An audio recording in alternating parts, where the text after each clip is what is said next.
Bismillahirrahmanirrahim. Salam. Salam dong. Assalamualaikum warahmatullahi wabarakatuh. Waalaikumsalam. Jadi gini teman-teman, Bang, mohon maaf ganggu waktunya nih. Nggak apa-apa. Kami kan ada tugas dari Perama untuk sekitaran 40 menitan untuk podcast. Saya kira 40 pertanyaan kurang lebih. Sekitar itulah. Apa tuh? Minimal 40 menit. Ya, seputar apa? Seputar kode etik. Kode etik, ya benar. Sebenarnya tuh kita boleh milih 4 profesi. Berapa sih? 5 profesi. 4. Hakim, jaksa, polisi, advokat. Tapi karena kita nggak punya kenalan di ketiga itu, jadi kita ngambil advokat. Kenalin. Oh ya, untuk anggotanya yang ini Bang, ada Fitriani. Jadi gua sendiri dia nama Dio Bang ya. Dio. Fitriani Dio. Ini Ica. Ini Diva. Oke. Berarti H semua ya? H semua. H semester 6. Yes. Mata kuliah etika profesi hukum. Etika profesi hukum. Mungkin abang boleh perkenalan. Oh iya Bang. Nama saya Steve Sebastian Dodo. Lulusan ilmu hukum juga di UIN Syarif Hidayatullah Jakarta, angkatan 2020. Saya nanya dulu. Mungkin buat prinsipnya dulu ya Kak. Oke. Sebenarnya Kak buat sih. Terserah nyamannya aja mau Bang jadi mau. Prinsip etika paling mendasar yang harus dipegang oleh setiap advokat itu apa? Prinsip mendasar yang harus dipegang oleh advokat itu setidaknya kalau yang saya pahami itu ada 5 prinsip mendasar. Yang pertama itu adalah kemandirian dan kebebasan. Karena advokat sendiri ya kita harus tahu bahwa dia harus punya independensi. Dia nggak boleh memihak pihak manapun lah ketika beracara gitu. Itu yang pertama. Terus yang kedua harus mempunyai prinsip keadilan dan juga kebenaran. Karena apa? Karena kita advokat itu kan dikenal sebagai profesi atau profesium nobile ya, kalau teman-teman tahu, profesi yang mulia lah. Kita memperjuangkan yang namanya keadilan dan memperjuangkan sesuatu hal agar kebenaran itu terungkap gitu. Itu kedua. Terus yang ketiga, prinsip yang harus dipegang seorang advokat adalah kerahasiaan. Kenapa penting? Karena kita akan bersentuhan dengan kasus-kasus atau dengan beberapa hal yang nggak boleh bocor keluar gitu loh. Hubungan kalian dengan klien itu nggak boleh bocor kemanapun. Bahkan sesimpel identitas klien aja itu nggak boleh sampai keluar. Karena apa? Karena itu udah menjadi etika dasar dan juga diatur di undang-undang advokat itu sendiri. Itu ketiga. Yang keempat itu ada keprofesionalan dan kejujuran. Karena apa? Balik lagi, semua profesi manapun pasti harus mempunyai prinsip profesional dan kejujuran menjadi hal yang penting. Kan kita juga sering dengar nih, ada advokat yang ngomong kalau sama saya pasti menang, itu udah melanggar etik banget. Bahkan ada di undang-undang atau di kode etik kita juga udah diatur nggak boleh advokat manapun menjanjikan kemenangan dalam kasus. Karena itu adalah pelanggaran kode etik gitu loh. Jadi kita harus jujur mengenai transparansi advokat. Kita juga harus menjelaskan setiap kasus yang kita pegang konsekuensinya seperti apa, mengarahkan bahwa klien itu inginnya seperti apa. Jadi harus jelas semua gitu.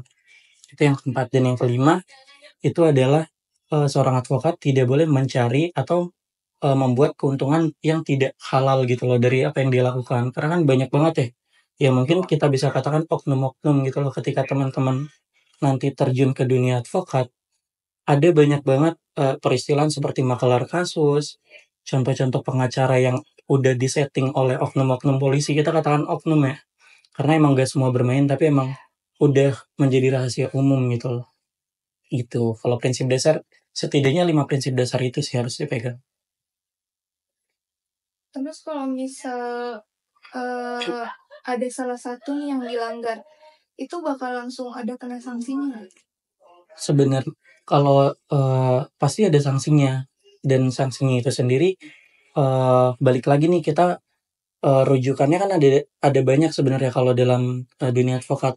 Setidaknya ada 2 juga. Kalau misalkan kita berbicara sanksi itu ada di Undang-Undang Nomor 18 Tahun 2003 tentang advokat sama kode etik advokat yang dirancang bersama-sama oleh organisasi advokat di Indonesia pada tahun 2002 gitu loh. Sanksinya itu juga banyak, kayak misalkan ada sanksi lisan yang masih ringan kan, sanksi lisan, terus sanksi tertulis, teguran yang tertulis yang nanti sampai pada akhirnya ada jelasnya lagi tuh kayak pemberhentian sementara sama sampai ke pemberhentian tetap. Kalau yang teman-teman tahu kasus terbaru paling yang Oi Wibowo itu loh. Gitu. Terus Berarti kan tadi kita nggak boleh menjanji sebagai advokat itu nggak boleh menjanjikan kemenangan. Berarti kita nih sebagai advokat apa sih yang bikin yang bisa buat menarik klien gitu Bang? Yang menarik klien karena gue juga kan saya harus formal. Karena kan kalau saya juga kan baru terjun nih, tapi sudah cukup tahu beberapa hal yang ternyata bisa dalam artian kalau kita secara apa ya oportunis juga kan dalam dunia advokat itu yang menarik klien tuh yang pertama jam terbang itu paling berpengaruh gitu lah karena kayak emang dia udah megang kasus berapa banyak berapa lama beracara terus juga mungkin sertifikasi kayak kayak kalau misalkan kita pengen beracara di pajak sendiri ada sertifikasinya sendiri kayak mau mengurus mengenai hubungan industrial ada persidangannya sendiri dan sertifikasi seperti itu yang menjadi daya jual gitu loh. Kayak kita mengurus perusahaan walaupun itu nggak ada sertifikasi yang wajib ketika beracara, tapi ketika kita punya itu lisensi itu yang menjual ketika orang-orang yang ingin berkenan dengan kita. Iya mungkin. Dan selanjutnya.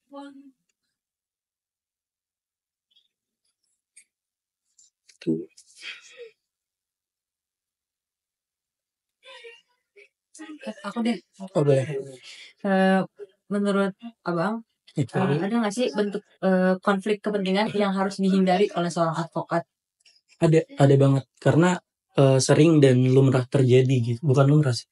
Cukup sering terjadi dan cukup banyak juga sebenarnya kasusnya konflik kepentingan itu kan kayak semisal salah satu contohnya ya ketika advokat memegang salah satu perkara udah punya klien A tapi entah dia tahu atau nggak tahu ternyata klien B itu adalah lawannya dia juga gitu ya itu yang mungkin terkadang sering terjadi entah dengan sepengetahuan atau telat sepengetahuannya kayak awal dia udah ngeklik yang ini ternyata ada klien masuk dia baru mau mulai tahu ternyata sama nih itu konflik kepentingan juga di situ dan ketika hal yang seperti itu terjadi seorang advokat nggak boleh memaksakan untuk lanjut bahkan ke salah satu pihak pun itu nggak boleh karena harus dibatalkan kalau secara etika karena apa karena advokat ini udah mendengar dua belah pihak arahnya mau kemana nih karena kan advokat itu kan harus membela klien gitu loh setelah itu udah masuk ternyata walaupun gak sengaja udah dua-duanya mau diiyakan alangkah baiknya ditolak karena itu konflik kepentingannya yang cukup kencang gitu loh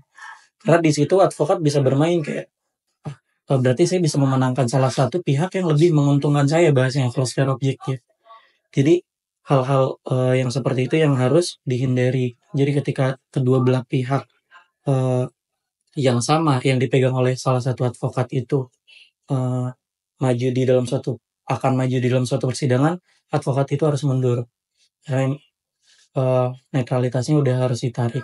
Terus yang kedua, kalau ada konflik kepentingan, contoh-contohnya ya advokat tidak boleh bermain dengan yang namanya suap menyuap hal-hal yang tidak halal kan ya pasti bukan pasti lah ada berita-berita kita tahu advokat bermain dengan aparatur hukum aparatur sipil kita negosiasi dengan polisi negosiasi dengan pihak lawan kalau di perdata kalau di pidana kita negosiasi dengan kejaksaan atau jaksa lawan kan hal-hal seperti itu yang termasuk konflik kepentingan juga kepentingan dari pihak kita yang ingin kita bawa itu juga udah melanggar etika profesi dari advokat itu sendiri itu yang harus setidaknya dihindari lah gitu. Terus kalau buat ini bang sumber hukum yang mengatur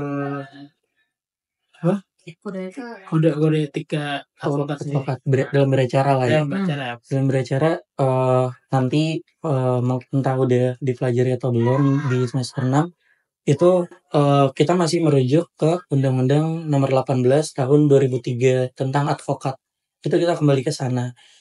Dan sebelum itu juga kita juga masih memahami bahwa kode etik advokat itu yang disusun bersama-sama oleh semua mayoritas organisasi advokat di tahun 2002 itu juga menjadi kode etik atau pegangan kita dalam beracara. Nah, selain dua itu kan organisasi advokat itu juga banyak ya. Kalau teman-teman mungkin taunya Peradi nih, ada Peradi. Ternyata pas kita lulus, pas saya lulus juga banyak gitu loh. Ada yang namanya DPN Indonesia, ada yang namanya AAI, ada yang namanya KAI. Itu banyak dan itu semua organisasi advokat yang resmi juga gitu loh. Di setiap namanya organisasi advokat atau OA itu punya namanya peraturan advokat sendiri. Itu juga yang mengatur mereka dalam beracara. Setelah itu apalagi di rata-rata ada juga di setiap organisasi advokat itu ada yang namanya Dewan Kehormatan. Jadi ketika kita tahu nih ada advokat yang kemungkinan melanggar kode etik, ada tuh nanti tahapan-tahapan pelaporannya, Dewan Kehormatan yang memutuskan gitu loh. Jadi kalau persidangan kan secara resmi ketika melanggar hukum ya. Etika itu juga suatu pelanggaran tapi disidangnya di organisasi advokat itu sendiri. Itu. Jadi itu mengikat juga dan yang keempat itu ada putusan pengadilan. Tadi kan putusan Dewan Kehormatan secara etik. Ada juga putusan pengadilan mengikat advokat. Ya, kalau udah melanggar hukum kan itu juga pasti mengikat dia. Orang-orang yang melanggar gitu. Jadi setidaknya ada 4 tadi. Yang pertama ada Undang-Undang Nomor 18 Tahun 2003 tentang advokat. Yang kedua ada Kode Etik Advokat Indonesia atau mungkin kita kenal KEAI. Yang ketiga itu ada putusan Dewan Kehormatan dan yang keempat itu ada namanya putusan pengadilan. Berarti pemberian sanksi itu diberikan oleh dari organisasinya itu Iya, sendiri. betul, Dewan Kehormatan. Karena etika itu secara hukum kan terpisah. Ada etika sendiri, ada hukum sendiri. Dan persidangan itu kita nggak menyidangkan etika seorang advokat, itu diurus oleh organisasi advokat itu sendiri. Nah, diurus oleh persidangan ketika itu udah mulai melanggar hukum atau mungkin advokat tersebut mencemarkan nama baik organisasi advokatnya, jadi disidang, dicabut sumpahnya. Jadi kan sebelum jadi advokat itu kan disumpah dulu di persidangan. Jadi untuk dicabut di sidang lagi. Berarti setelah dicabut dia udah nggak bisa jadi. Udah seharusnya seperti itu. Tapi karena di Indonesia terlalu banyak organisasi advokat ya, dia pindah organisasi advokat, beracara lagi kan. Itu sebenarnya salah satu entah kelemahan atau tantangan di Indonesia. Gitu. Tapi seharusnya nggak boleh. Kalau menurut saya tidak boleh karena kita udah melihat secara nyata bahwa advokat itu melanggar kode etik bahkan hingga hukum gitu loh. Kalau udah persidangan udah nyampe hukum gitu. Gitu. Kalau buat advokat tuh dia disumpah di umur berapa? Kalau untuk advokat itu disumpah di umur 25 tahun. Jadi kalau misalkan kayak entah orang udah sepinter apapun, mau dia udah ikut yang namanya PKPA atau UPA atau jenjang-jenjang lainnya, kalau dia belum umur 25 tahun masih belum bisa beracara sebagai advokat. Karena seseorang itu dapat dikatakan sebagai advokat setelah dia mengikuti rangkaian yang cukup panjang gitu lah. Yang pertama ikut PKPA. PKPA itu pelatihan khusus profesi advokat. Habis itu ada UPA namanya ujian profesi advokat. Habis itu baru yang umur 25 tahun tadi. Nah gitu. Jadi setelah 25 tahun sebelum 25 tahun dia juga harus ada syarat mengikuti magang di kantor hukum atau lembaga hukum secara 2 tahun berturut-turut gitu. Baru dia bisa disumpah. Jadi ketika kita mikir ternyata jadi advokat gampang, padahal persyaratannya cukup rumit gitu loh. 2 tahun berturut-turut gitu. Iya. Berarti hampir kayak notaris ya? Betul, notaris panjang juga pendidikannya. Iya, benar. Kan harus magangnya 2 tahun kan? Iya begitu. Kurang lebih seperti itu. Terus dalam kondisi apa sih seorang advokat tuh dia bisa kayak menolak atau mengundurkan diri dari suatu perkara atau kasus? Oke. Sebenarnya kalau kapan suatu advokat dapat mengundurkan diri dalam suatu perkara atau kasus itu pada saat saya PKPA sempat diterangkan oleh Prof. Heru, namanya salah satu guru besar di UI. Dia bilang seorang advokat itu nggak boleh yang namanya palu gada, apa lu mau gua ada. Bahasanya seperti itu di dunia advokat. Jadi kan kita dengar nih, bang saya ada kasus ini, ada kasus pajak, kasus ini, padahal setiap kantor punya spesialisasi masing-masing gitu loh bahasanya. Ada yang terkenal karena perdatanya, ada yang terkenal karena pidananya dan lain-lain. Intinya sebuah kantor hukum atau seorang advokat harus mengukur diri juga bahwa dia bisa atau enggak, karena kan dia membawa kepentingan klien gitu loh. Jadi ketika dia emang tidak mumpuni dalam kompetensi tersebut, dia juga bisa dalam artian mengatakan, oh saya tidak bisa, menolak dari awal lah. Tapi kalau untuk mundur dari sebuah kasus, itu konotasinya ke konflik kepentingan. Kembali ke misalkan dia tahu ada ternyata dia memegang kasus di dua klien yang sama. Dua klien dia itu berperkara di kasus tersebut. Dia mau nggak mau harus mundur. Dan yang ketiga itu adalah seorang advokat tidak boleh memaksakan untuk lanjut ketika dia tahu kliennya itu memaksa untuk menaruh bukti palsu, berbohong. Karena itu nggak boleh. Jadi bahkan udah ada aturannya, advokat diperkenankan dan diharuskan untuk mundur. Nggak boleh memaksa bahwa ayo kata kliennya, kita bisa menang nih bang kalau misalkan kita bawa bukti ini, bukti-bukti yang dipalsukan mungkin. Padahal ya advokat juga menyusun buktinya, tapi tidak boleh menyusun bukti dengan unsur-unsur yang tidak halal. Tadi kan sebagai advokat kita tidak boleh bekerja sama dengan aparat penegak hukum lainnya ya bang. Oke. Gimana sih seharusnya sikap advokat itu dalam menjaga hubungan dengan aparat lainnya bang? Oke. Sebenarnya disclaimer dulu, bukan nggak boleh berhubungan dengan aparat hukum lainnya. Ya tetap menjalin hubungan baik ke siapapun itu kan perlu ya. Tapi yang dikonotasikan di sini adalah kita seorang advokat itu dijunjung tinggi untuk menjaga etika dan sopan santun, bahkan sesama rekan advokat atau bahkan ke setiap aparat hukum lainnya. Yang tidak diperbolehkan adalah bahkan menaruh kecurigaan ya ketika kita ada suatu perkara yang melibatkan entah kepolisian yang terlibat, tapi kita sering secara intens atau bahkan menjumpai pertemuan-pertemuan di luar dengan pihak-pihak yang bersangkutan. Ya setidaknya kalau di dalam Islam aja kita diajarkan untuk menghindari yang namanya fitnah. Tapi untuk advokat sendiri hal-hal yang dihindari yang seperti itu, kayak menemui pihak-pihak lawan itu di belakang pada saat mereka sedang memegang kasus yang sama, itu harus banget dihindari karena ada potensi-potensi kode etik yang akan muncul gitu loh di sana.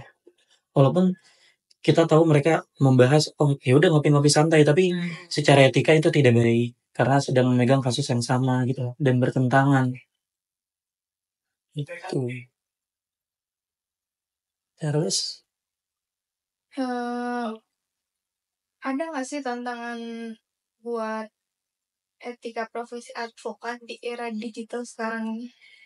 Tantangan profesi advokat di era digital itu sebenarnya karena perkembangan zaman, yang tantangan paling besar itu pasti menyeimbangkan kita dengan arus sosial media. Itu penting banget karena mungkin teman-teman sering dengar kayak advokat itu sering ngebahas atau sering membawa-bawa kliennya di sosial media.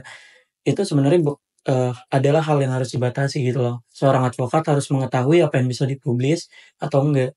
Karena di sini di dalam aturan dan undang-undang advokat ini juga belum teratur secara jelas mengenai sosial media, makanya menjadi salah satu tantangan juga.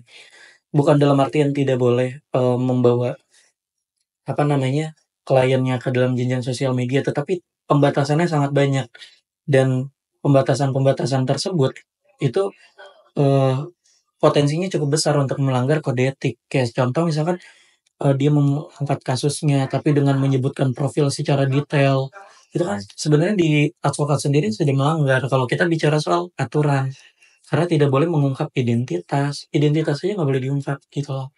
Bahkan di advokat sendiri juga diatur semua rahasia kita sama klien itu bukan hanya ketika kita masih megang kasus klien tersebut, bahkan setelah selesai pun sampai teman-teman udah tua nanti atau kapanpun, itu kasus nggak boleh diceritakan ke siapapun karena profesionalitasnya di situ. Semua baik buruknya klien teman-teman yang pegang gitu.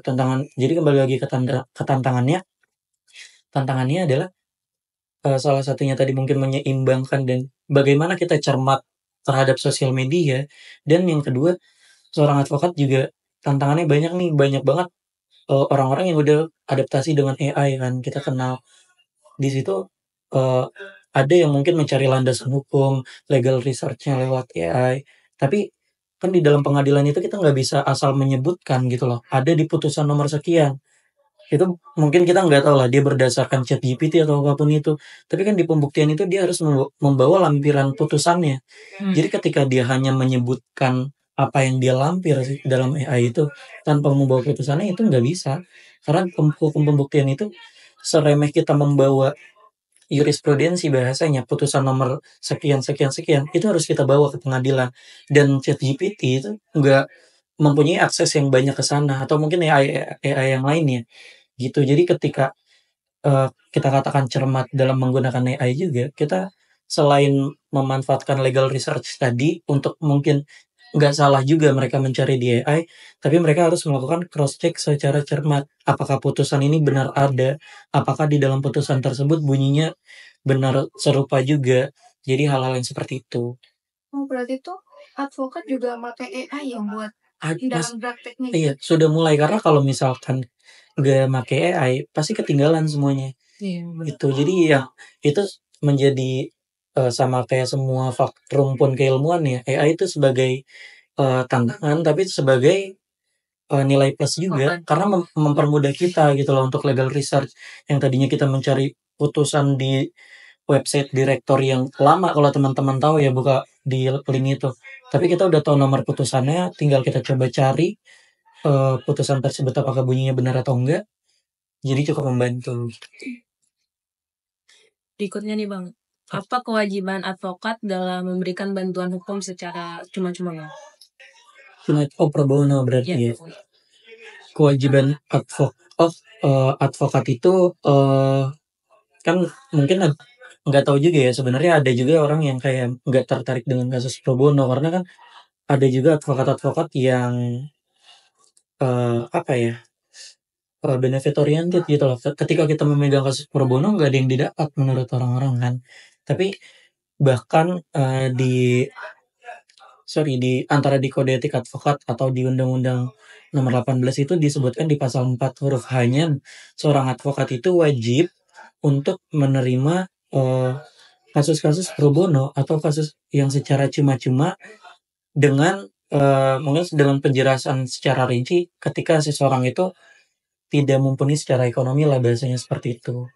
Jadi ya kalau emang, karena kan fungsi advokat di sini adalah memperjuangkan keadilan gitu loh. Kalau misalkan orang mampu nggak bisa mengakses keadilan, bagaimana keadilan itu bisa tercapai kan? Makanya diaturlah di sini di KEAI, seingat saya di pasal 4 huruf H, itu seorang advokat wajib ketika seseorang meminta dibantu kasusnya atau diurusi perkaranya secara cuma-cuma karena alasan ekonomi gitu. Jadi nggak boleh nolak sebenarnya. Tuh. Walaupun kayak dia nggak dibayar gitu. Iya, karena pro bono emang seperti itu. Dan sebenarnya nilai plus seorang advokat juga dengan, kalau kata senior saya dulu ya, ketika untuk terjun ke advokat, yang kita cari di dunia advokat itu ketika kita baru merintis adalah memegang banyak kasus. Kasus-kasus pro bono itu adalah yang membuat mereka jam terbangnya tinggi dan tantangan yang banyak juga ketika kita memegang kasus pro bono gitu. Kita nggak hanya berjuang emang untuk memperjuangkan keadilan gitu.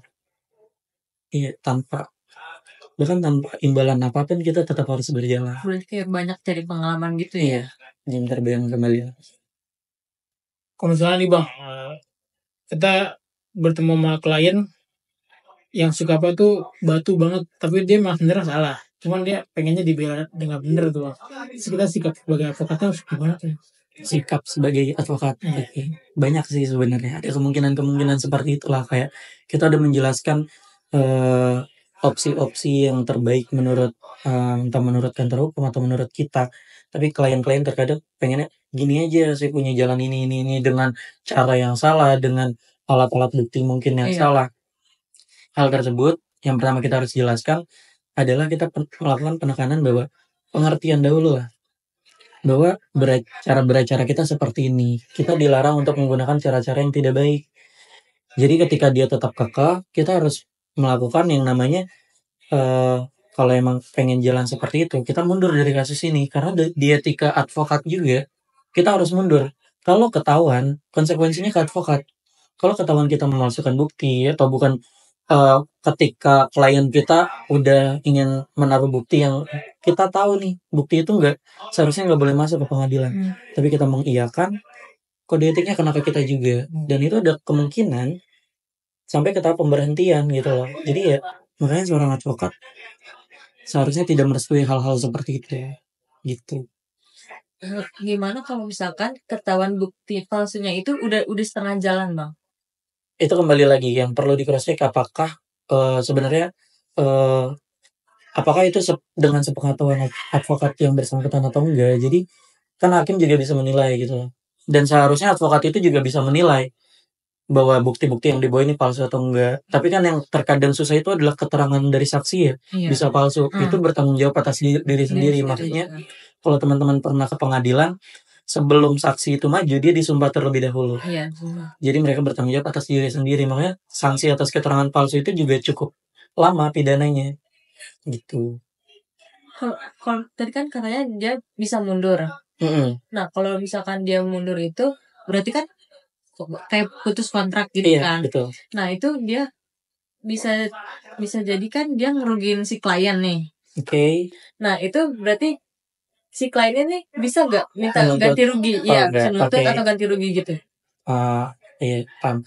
Jadi kalau misalkan kasus seperti itu ya klien nggak bisa minta ganti rugi karena dia sebenarnya juga mengetahui bahwa posisinya salah. Kalau dia memaksa untuk minta ganti rugi, kena pidana langsung sebenarnya. Kan bahasanya seperti itu, hal-hal yang salah. Terus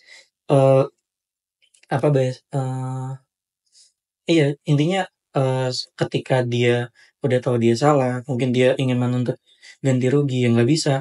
Bahkan untuk lawyer fee-nya tetap harus dibayar walaupun kita mundur di situ. Karena kalau di bahasa bahasa di dunia advokat itu kan ada yang namanya lawyer fee, terus ada juga success fee. Nah, lawyer fee ini yang ketika kita mulai harus ada pembayaran di awal. Itu bukan dalam artian ya emang kinerja seorang advokat kan diatur seperti itu ya, kita menyediakan jasa untuk bergerak juga harus ada ininya. Jadi success fee itu juga bukan hal yang melanggar hukum, itu emang apresiasi terhadap kasus yang dimenangkan. Berarti kayak DP-nya dulu gitu ya? Lawyer fee itu lebih ke di awal. Untuk di awal dia mulai, iya. Berarti kayak mau mulai kontraknya ini bayaran gitu. Iya. Oke. Balik lagi ke awal nih Bang, yang advokat kan nggak boleh beriklan ya, misalnya nggak boleh beriklan, nggak boleh promosi.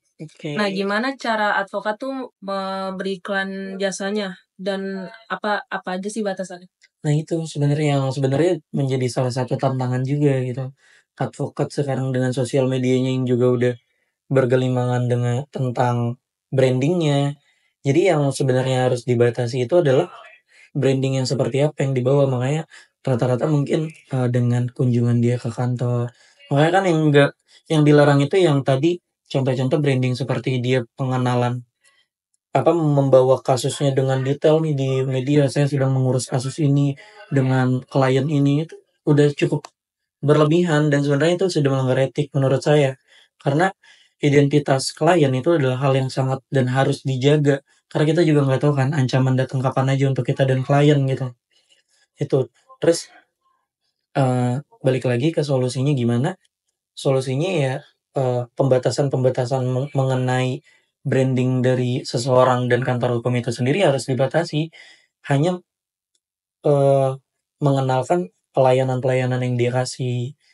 Jadi hal-hal yang berbau bahwa pengenalan kantornya seperti apa, hal-hal yang seperti itu. Berarti kayak misalkan kita bikin video pembelajaran tentang advokat, terus baru kita terselubungin kayak misalkan mau mungkin naruh lambang kita ketika kita mengedukasi itu kan bukan hal yang salah juga. Kayak misalkan kita banyak sekarang metodenya kayak mengajarkan tentang hukum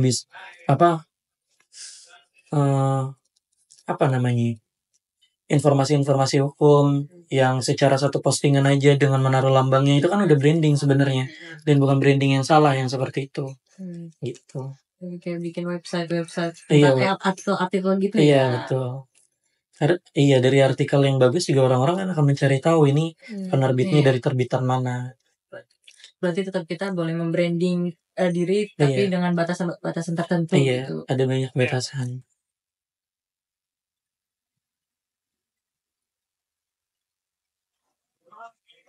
Kalau misalkan nih bang, ada klien dia emang kondisi ekonomi sulit nih, Oke. dia nggak bisa bayar fee yang kayak abang sebutkan tadi. Itu gimana tuh bang sih solusinya? Itu iya kembali lagi ke awal bahwa seorang advokat itu nggak boleh menolak suatu perkara, tapi mungkin kan kita juga balik lagi terkadang kita nggak tahu ya kondisi advokat dan kantor hukumnya seperti apa. Mungkin dia bisa memberi penjelasan terkait kendala-kendalanya, tapi kalau dalam artian menolak, di kode etik kita itu melarang untuk menolak dari segi karena ekonomi gitu loh. Karena ya kembali lagi kita officium nobile, kita memperjuangkan keadilan setiap pihak itu. Tetap bahkan di dalam bunyi kode etik itu kewajiban, bukan sarankan atau dianjurkan gitu. Karena kan anak hukum itu kan bermainnya dengan diksi dan kata ya. Ketika kita tahu itu wajib, nggak boleh ditolak. Gitu. Menurut abang nih, sebenarnya di Indonesia ini sudah efektif belum pemberian sanksi kepada advokat-advokat yang melanggar kode etik itu sendiri? Kalau efektif atau belum, menurut saya cukup efektif karena melihat kasus yang perkara yang terakhir mengenai si Oi Wibowo ini, kayak dengan dia mungkin mencemarkan profesi advokat dengan yang naik ke meja seperti itu, bahkan sampai diberhentikan loh, bukan pemberhentian sementara ya, pemberhentian tetap, dia keluar organisasi advokat tentang membuat organisasi advokat baru kan gitu. Jadi pemberian sanksinya kalau secara etik ya itu udah tepat, sudah cukup diawasi gitu loh. Tapi balik lagi yang mungkin kita nggak tahu, itu kan masih masalah etika ya. Kalau pelanggaran hukum masih belum bisa dikatakan pelanggaran hukum karena hukum yang seperti apa yang dilanggar kan. Secara etika udah cukup efektif dan relevan gitu. Dengan pengadilan dan organisasi advokat berani mengambil keputusan untuk pemberhentian itu udah cukup bagus. Itu. Soalnya kan kadang kayak banyak istilah kayak kalau nggak viral ya itu kita nggak bakal justice gitu kan. Jadi kita juga kan masih belum tahu luasnya lebarnya tentang peradvokatan ini kan. Nah, itu ya kenapa sebenarnya di ruang lingkup advokat ini kenapa nggak banyak kayak, padahal banyak kita tahu bukan banyak lah, ada oknum-oknum lain yang kita tahu beracara tidak secara patut gitu loh, tapi kok yang kita tuh cuman mungkin yang viral kemarin doang kan. Itu karena kita nggak tahu mekanismenya gimana gitu loh. Ternyata mekanisme untuk ke sanksi itu ada caranya, bukan hanya orang di organisasi advokat doang, bahkan ketika kita selaku mungkin calon klien atau masyarakat umum bisa melaporkan ketika kita tahu ada pelanggaran advokat. Jadi tahapannya itu ketika kita mengetahui adanya sanksi, kita membuat pengaduan nih ke organisasi bersangkutan, organisasi advokat. Kayak misalkan dia disumpah di Peradi, kita laporkan ke Peradi. Dia di DPN, laporkan ke DPN. Jadi organisasi itu menindaklanjuti yang namanya ada pemeriksaan awal, diverifikasi dan diklarifikasi di sana. Habis itu masuk ke namanya tahapan persidangannya. Persidangannya itu pengumpulan fakta-faktanya, pembuktiannya seperti apa, dan penjunjung tinggian mengenai aspek dan faktor keadilannya. Keadilan untuk calon advokat yang mungkin kita ambil sanksi, kan kita juga nggak bisa serta-merta ketika orang dibawa ke ranah persidangan atau akan diberi sanksi itu dia salah, kan kita anak hukum harus mengetahui dulu selama belum ada keputusan seorang itu masih tidak bersalah gitu. Setelah itu pemberian sanksi persidangan baru yang namanya putusan yang tadi udah dibilang, putusannya itu ada entah ada peringatan secara lisan kah, tertulis kah, atau pemberhentian sementara atau pemberhentian selamanya yang tetap gitu. Jadi ternyata ketika kita tahu ada advokat yang melanggar kode etik, kita laporkan aja langsung, bisa banget gitu. Itu yang menghambat selama ini advokat itu yang ada aja oknum advokat yang cukup nakal, karena ya pelaporannya banyak orang yang nggak tahu ternyata kan ada cara melaporkannya kan gitu. Seremeh mereka menjanjikan ayo kalau misalkan di kantor saya kamu pasti menang, laporkan. Itu karena kode etik. Itu nggak boleh. Sesimpel itu. Sesimpel itu udah nggak boleh karena ya kita pasti tergiur dong dengan pembahasan kayak kasus kita pasti menang. Itu nggak boleh karena advokat dilarang menjanjikan kemenangan. Iya, kalau kayak gitu kayak menjanjikan banget dia pasti menang gitu. Advokat juga ahli bersilat lidah ketika kalah kan. Baik.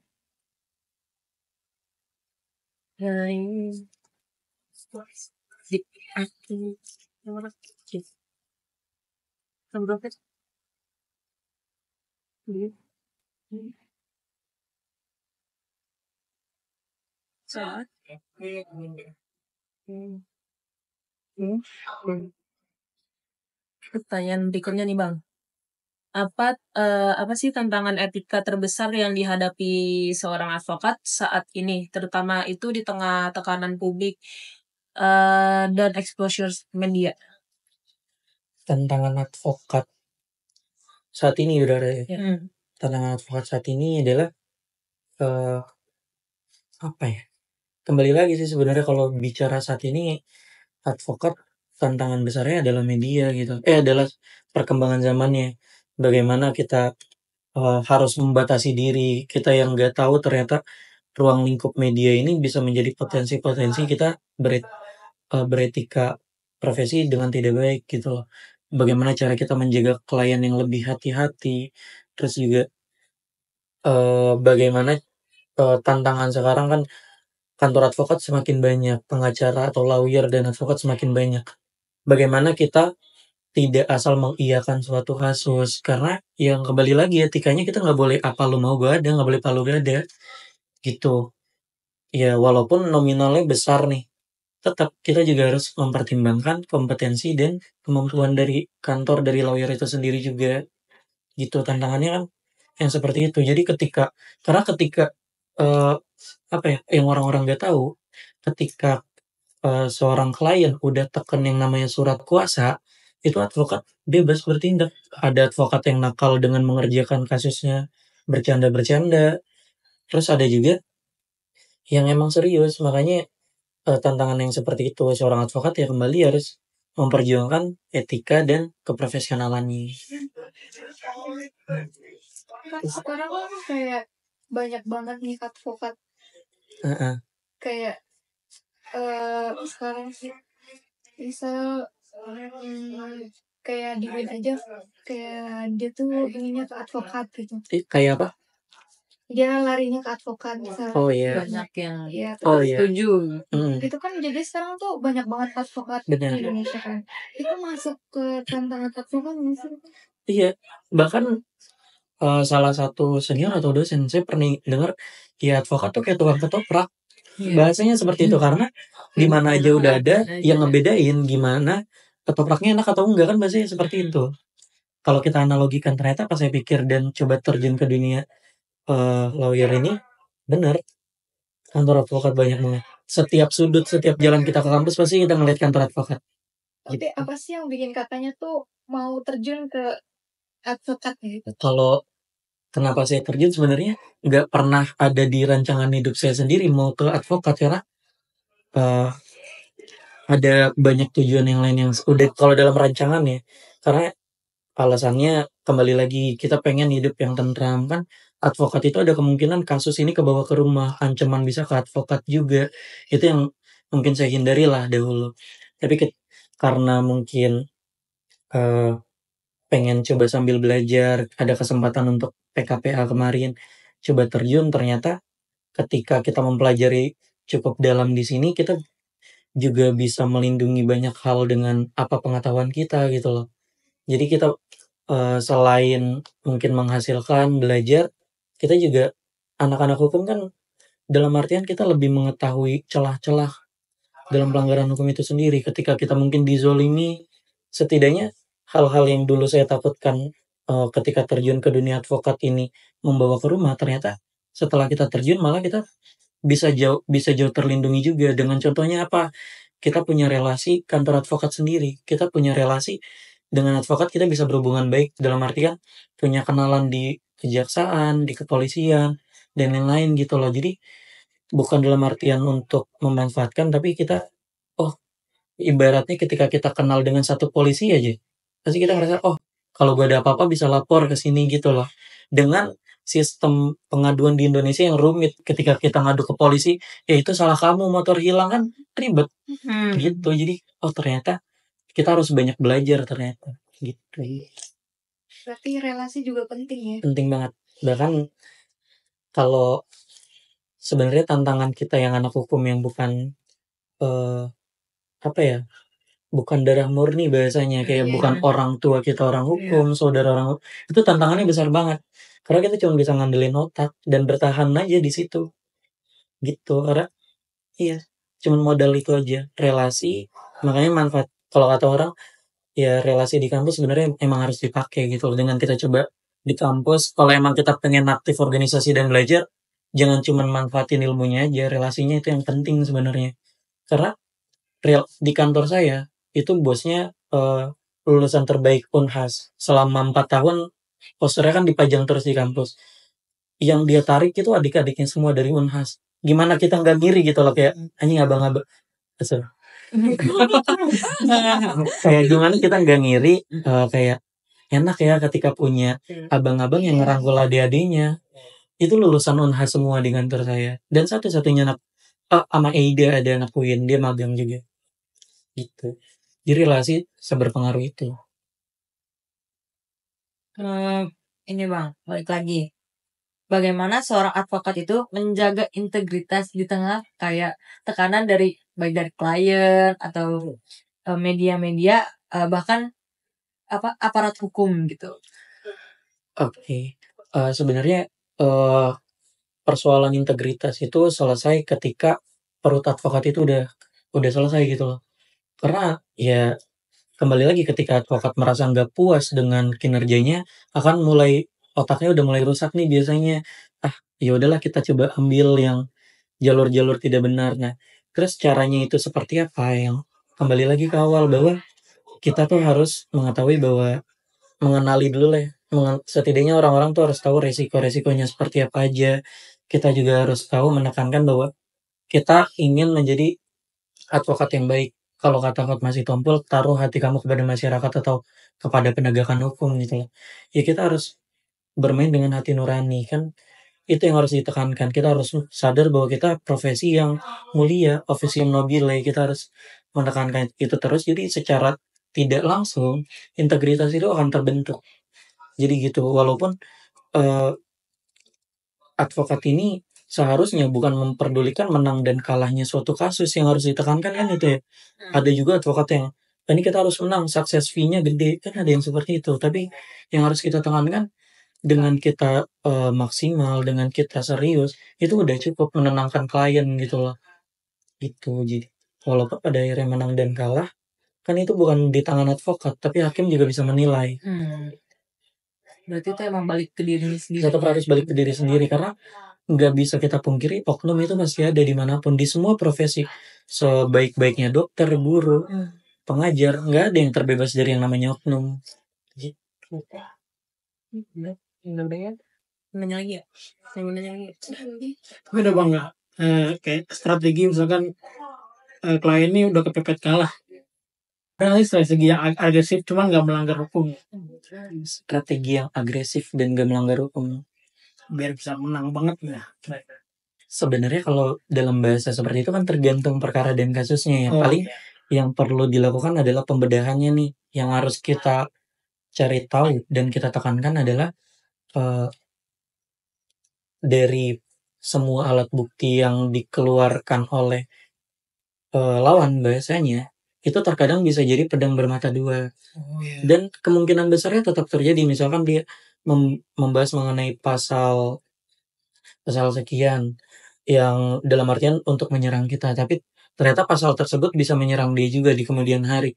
Itu kan bisa hal-hal seperti itu yang bisa kita ultimatum di akhir gitu loh. Karena pada saat di awal itu kita enggak, di gugatan itu kita tidak keluarkan, karena emang tahapannya kan panjang ya. Dan seseorang biasanya melakukan pengebohongan memang di akhir, melakukan pasal-pasal yang banyak, dan yang cukup kuat sebenarnya salah satu strateginya adalah penelusuran hukum, legal research. Makanya emang harus dipahami oleh teman-teman mahasiswa ketika kita mengenali jurisprudensi. Walaupun kita negara civil law ya, bukan common law, ternyata jurisprudensi cukup berpengaruh gitu loh. Apalagi ketika kita mengumpulkan banyak jurisprudensi yang ternyata menguntungkan pihak kita, otomatis hakim akan dalam artian mempertimbangkan hal tersebut. Karena kan jurisprudensi banyak jenjangnya, ada yang putusan Mahkamah Agung, ada yang putusan Pengadilan Negeri. Ketika Mahkamah Agung memutuskan demikian, tapi kita beracara di Pengadilan Negeri, mau nggak mau Pengadilan Negeri yang di bawah Mahkamah Agung lebih mengerti gitu loh. Oh, Mahkamah Agung aja memutus berbeda gitu loh apa yang kita bawa. Makanya jurisprudensi bisa berpengaruh itu. Ada nggak sih saran dari kakaknya tuh buat kita nih, misal ada yang mau jadi advokat gitu, ada nggak sarannya?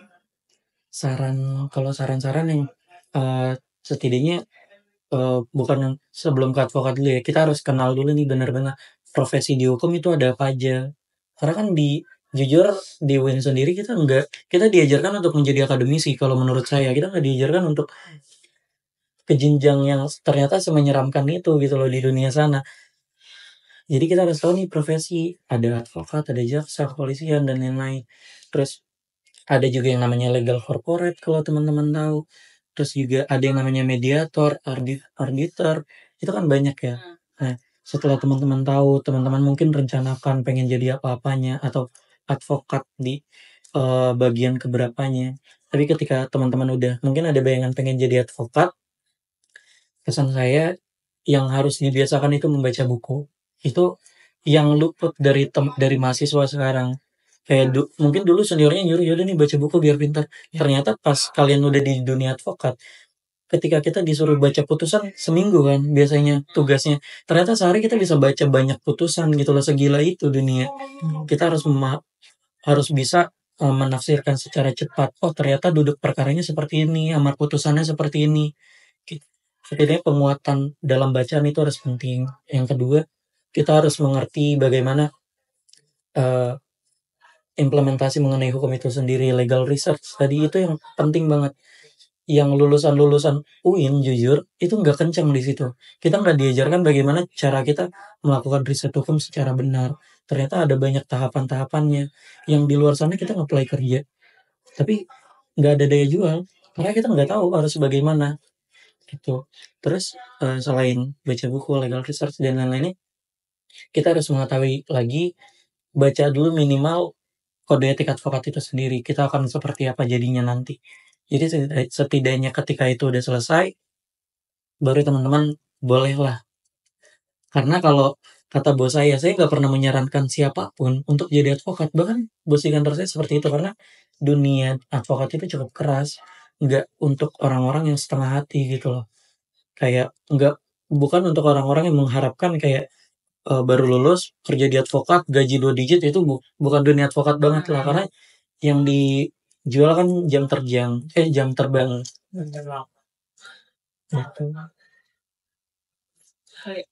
gitu.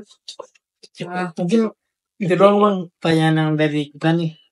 Makasih bang ya udah ngomong waktu nih, membawa waktu bentar. Bentar ya, lama ya. Makasih ya bang. Siap. Mungkin sudah. Sama-sama.